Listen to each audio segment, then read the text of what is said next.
Welcome to Bobby Owsinski's Inner Circle. I'm Bobby Owsinski, and this is a show all about music, music production, and the music business. This week we're going to make some predictions for what might happen in 2021.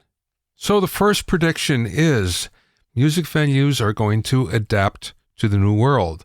Well, they're going to have to. But I think what you're going to see is about 50% of them are going to fall by the wayside. Now, this is even with the Save Our Stages Act that just passed. Funding only lasts for 6 months, and even though President Biden says there's going to be more money forthcoming, a lot of venues are just going to pack it in, mostly because of increased insurance costs, of neighborhood gentrification, and it just won't be as easy to start up again. Now, it sounds pretty dire, but the fact of the matter is that the entertainment industry hates a vacuum, so we're going to see a lot of brand new venues that will pop up in their place. Now, this will take a while, and I don't expect to see it in 2021. I see it more for 2022. But sooner or later, we're going to get back on our feet, and we're going to have a pretty good supply of venues once more. No particular order here today, so the next one is live streaming. Live streaming was the great hope of the pandemic, where you can have a concert and you'd have a much wider audience online. And while that is possible, and in fact it's happened in many, many cases, the problem is it's hard to make money with live streaming. It costs more than everybody thinks. And for the most part, you're breaking even if you're lucky. So even though there's been a lot of great experience gathered, there's been some new technologies that have come out that have made it easier, I think it's going to be a while before live streaming actually becomes the equal of going to a concert. Everybody still wants to go to a concert. It's an experience that you just can't duplicate by looking at a computer screen. So live streaming, which is very hot this year, might not be as hot next year. TikTok usage will also decline next year. The reason why is there's a lot of streaming networks that are coming out with their own version of TikTok. Snapchat Spotlight, YouTube Shorts. Then there's Triller, which is the out-and-out competitor to TikTok. What we're going to see here is kind of like death by 1,000 cuts, where each one of these takes a little bit of the demographic away from TikTok. Then there's the other thing of the users, the main demographic of TikTok being 13 to 24. They are a fickle group. And it's easy for them to move on to whatever is the newest and greatest next thing. We don't know what that is yet, but it's inevitable it's going to come. Also, a lot of them are just going to age out of TikTok. So you're going to find that it's probably peaked now, or it's going to peak soon, then it's going to decline in 2021. Speaking of TikTok, the lawsuit brought by the United States government against ByteDance, which is the parent of TikTok, that wanted TikTok to divest of its American division and sell to an American company, that's going to peter out. There's not much going to happen on that, mostly because the new Biden administration is going to find that there's so much more to concentrate on than this. Now, this was all based on the fact that there's some evidence, but it's scant, that the Chinese government is using TikTok in order to get information about people. And yes, they may be, but so far we have no direct evidence of that. So this lawsuit was all based on something that was more or less supposition than with any real facts. It was never going to happen anyway because the Chinese government would never let that happen. So this is one of those things that's just going to disappear. It's almost done that already, but we're going to see it really disappear in 2021. Now, staying with social media, Facebook is only going to get bigger in 2021. One of the reasons why is we're finding a resurgence of the 13 to 24s coming back to Facebook, believe it or not, and not necessarily leaving other networks, but not leaving Facebook behind either. There are a number of lawsuits that the government is bringing, both state and federal, against Facebook, but even if those are successful, and I have my doubts, not much is going to change. The influence of WhatsApp and Instagram and Facebook are all going to be about the same. It's just not going to be under one roof anymore. 2021 is going to see hit songs with fewer songwriters. We're already seeing that happen with the latest Ariana Grande and Taylor Swift singles that have come out, where there's just a couple of songwriters. There's one producer. Unlike the 20 songwriters that some songs were getting and the 10 producers, well, I think those days may be over. One of the reasons why is a pandemic stopped all that collaboration from happening. So the big thing about all the songwriters and all the production credits is the fact that it was a hedge against a plagiarism lawsuit that might happen in the future. So basically, if you're in the room, you would get credit. Well, now with fewer people in the room, that's less likely to happen.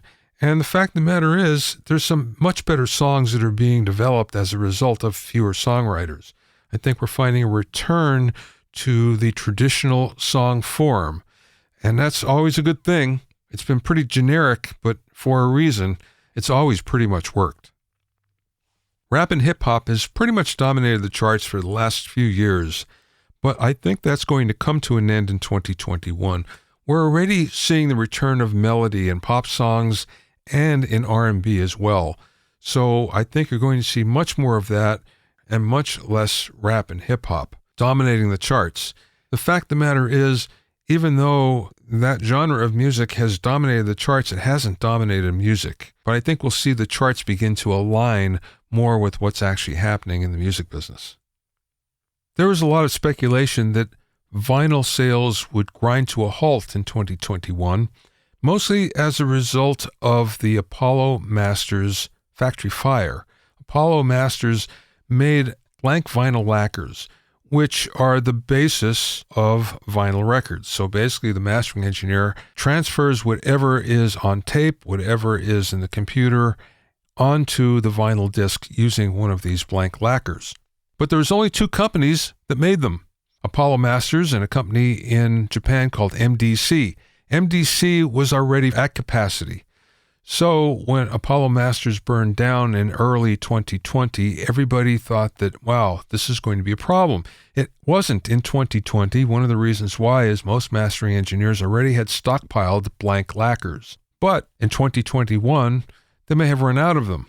However, there's something new that's coming out, very, very close, that might change everything. And this is called HD vinyl.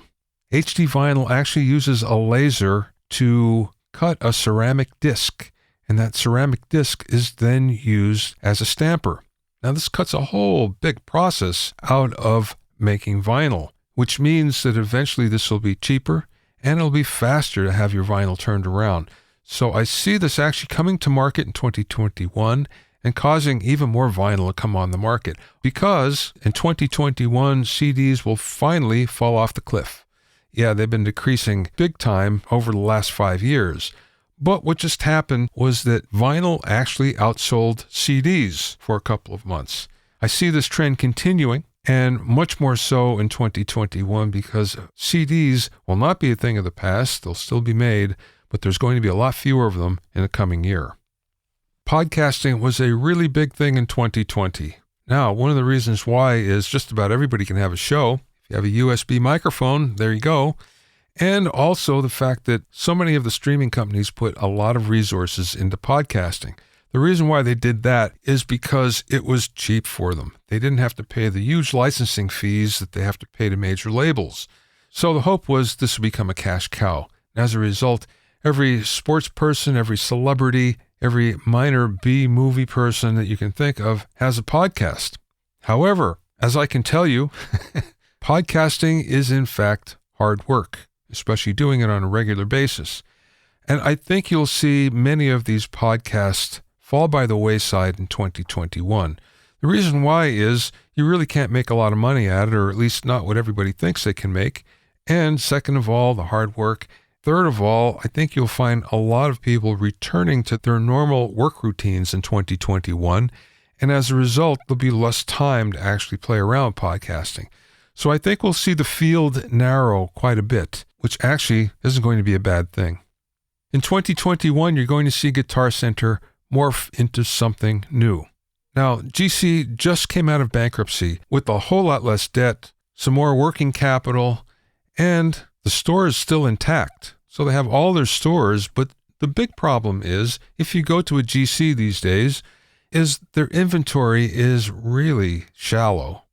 One of the big attractions about Guitar Center is if you wanted something, you can get it now if you went to the store. However, that's not the case anymore, so that opens the door for even more competition from online sources like Sweetwater. Once again, if I'm going to wait a day to get something, I might as well get it delivered to my door rather than having to go twice down to Guitar Center, once to go order it and a second time to go pick it up. Not to mention the fact that customer service has never been the strong point of Guitar Center. But the fact is, there's far fewer employees these days.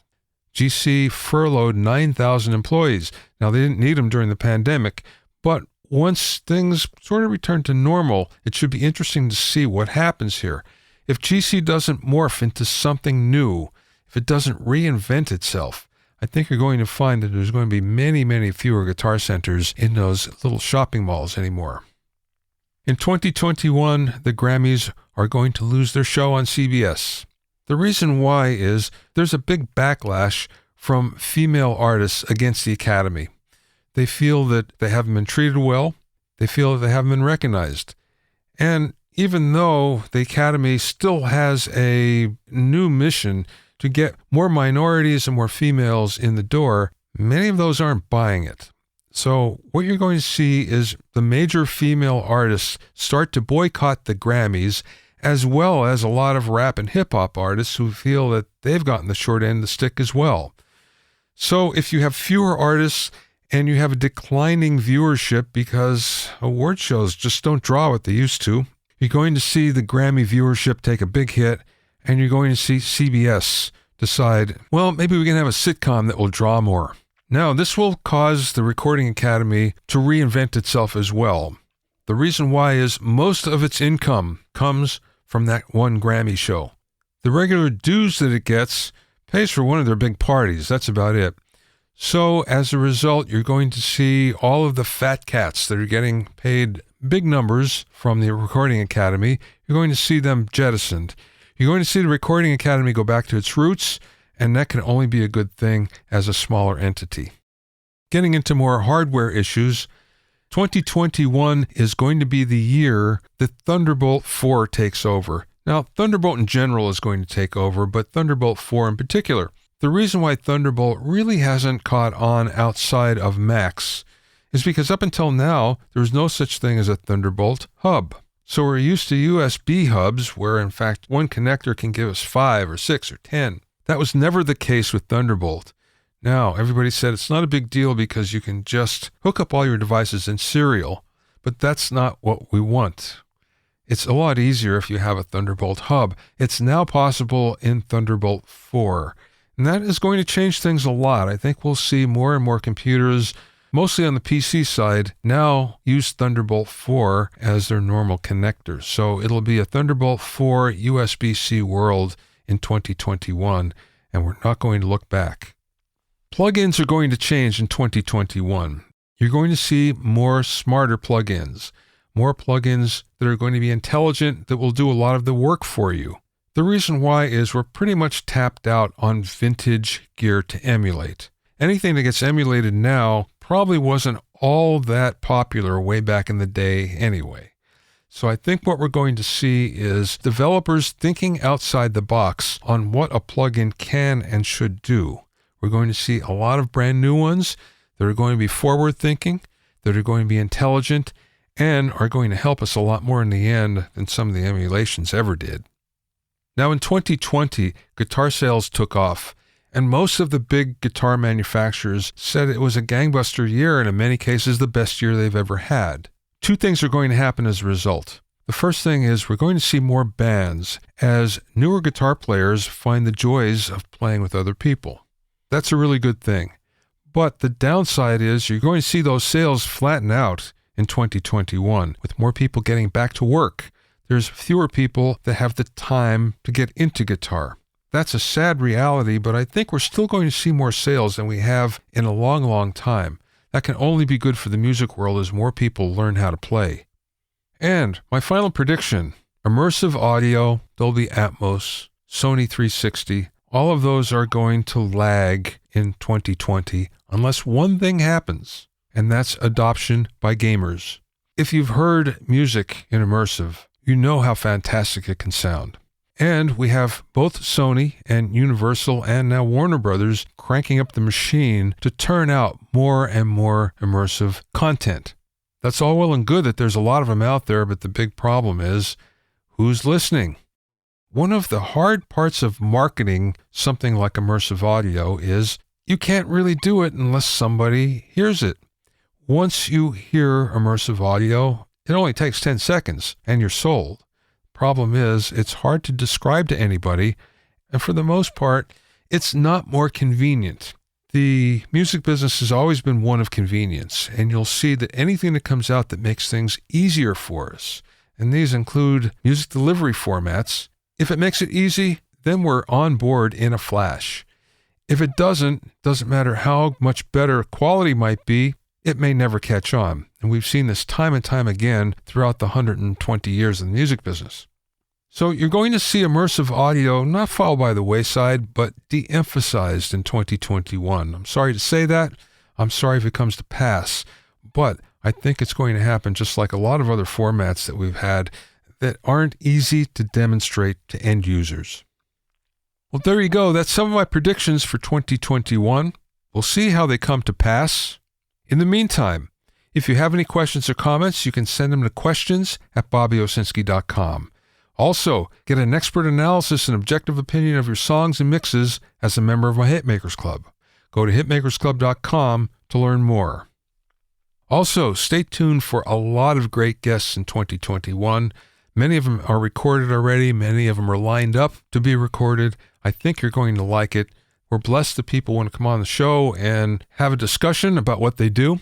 And we're blessed that we have a lot of listeners like you. So thank you very much for your support over the last year and actually over the last 7 years. To listen to other episodes of Bobby Owsinski's Inner Circle, go to BobbyOwsinski.com and select the podcast tab, or go to BobbyOinnerCircle.com, or you can find it on iTunes, Stitcher, Mixcloud, Google Podcasts, Spotify, Deezer, TuneIn Radio, Radio Public, and Podbean.